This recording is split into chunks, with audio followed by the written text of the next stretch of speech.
মৰমৰ শিল্পীগৰাকীক বা মৰমৰ কণ্ঠশিল্পীগৰাকীক জুবিন দাক কলিজাৰ বন্ধুক আমি কেতিয়াও ভবা নাছিলোঁ যে আমি চিৰবিদায় দিম।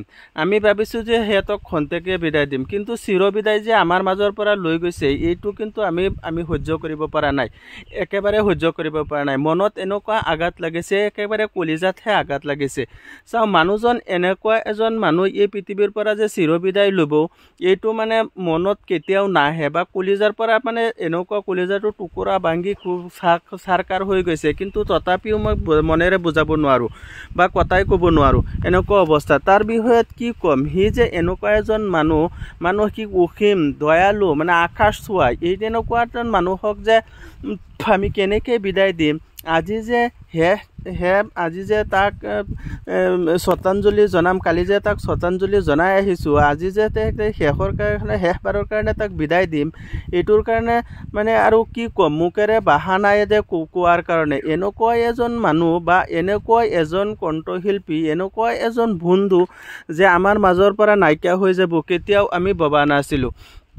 কিন্তু যদি মানুহজন আমাক এৰি গুচি গৈছে, তথাপিও তাৰ চিৰ শান্তিৰ জন্য বা তাৰ আত্মীয় স্বৰ্গীয় পোৱাৰ জন্য মই মোৰ তৰফৰ পৰা, অসমবাসীৰ তৰফৰ পৰা, ৱৰ্ল্ডৰ তৰফৰ পৰা মই তাক ধন্যবাদ জ্ঞাপন কৰিছোঁ, যাতে তাৰ আত্মা চিৰ শান্তি পায়। তাৰ জন্য মানে বহুত তাৰ ওচৰত ধন্যবাদ জ্ঞাপন কৰিছোঁ।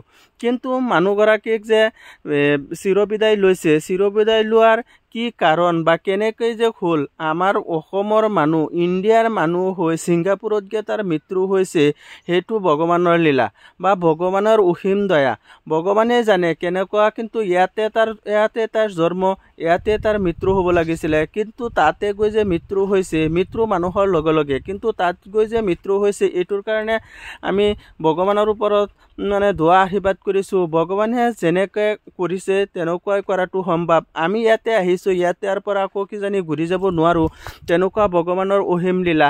কিন্তু তথাপিও মানুহগৰাকী যে তেনেকুৱা গৈছে সেইটো মনেৰে একেবাৰে বুজাব নোৱাৰোঁ। কিন্তু মানুহগৰাকীক 52 বছৰৰ বয়সত যে 40,000 গান লিখিছে, তাৰ প্ৰত্যেকটো গানৰ মাজত যে এনেকুৱা হিয়া ভৰা কান্দোন আছে, তাৰ প্ৰত্যেকটি গানত যে এনেকুৱা অৰ্থ আছে, এইটো কথা মানে সকলোৱে বুজি নাপায় বা বহুতে বুজি নাপায়। কিন্তু বহুতে কমেণ্ট বহুতৰ নিচিনা কৰিছে, বহুতে এনেকুৱা কমেণ্ট কৰিছে যিটো কমেণ্টত নেকি লজ্জাজনক কমেণ্ট। কিন্তু মই ভাবোঁ তেনেকুৱা নকৰি মানুহগৰাকীক কেনেকৈ আশীৰ্বাদ দি, কেনেকৈ দোৱা মাগি, কেনেকৈ যে মানুহগৰাকীক বিদায় দিব লাগে সেইটো বহুতেই নাজানে।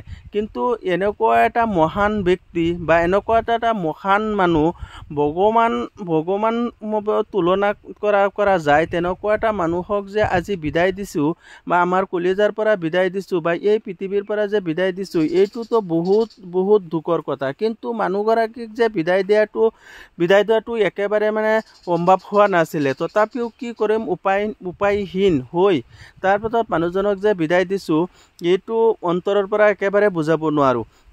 তেতিয়া মানুহজনক আজি শেষ শ্ৰদ্ধাঞ্জলি হ'ব, মানুহজনৰ যাতে চিৰ শান্তি পায়, তাৰ জন্য কামনা কৰি মই আপোনালোকৰ সন্মুখত অলপমান কথা কৈ, আপোনালোকৰ সন্মুখত কেইটামান কথা কৈ মই এইখিনিতে মই আপোনাক কি আৰু ক'ম, মুখৰ পৰা আৰু কথা নোলায়। যিকেইটা কথা কৈছোঁ সেয়াৰ মাজতে আপোনালোকে অলপ ভালদৰে বুজি, ভালদৰে শুনি মানুহজনক আশীৰ্বাদ দিব, মানুহজনৰ আত্মীয়তাৰ স্বৰ্গীয় পোৱাৰ জন্য মানে তৌফিক দান কৰিব।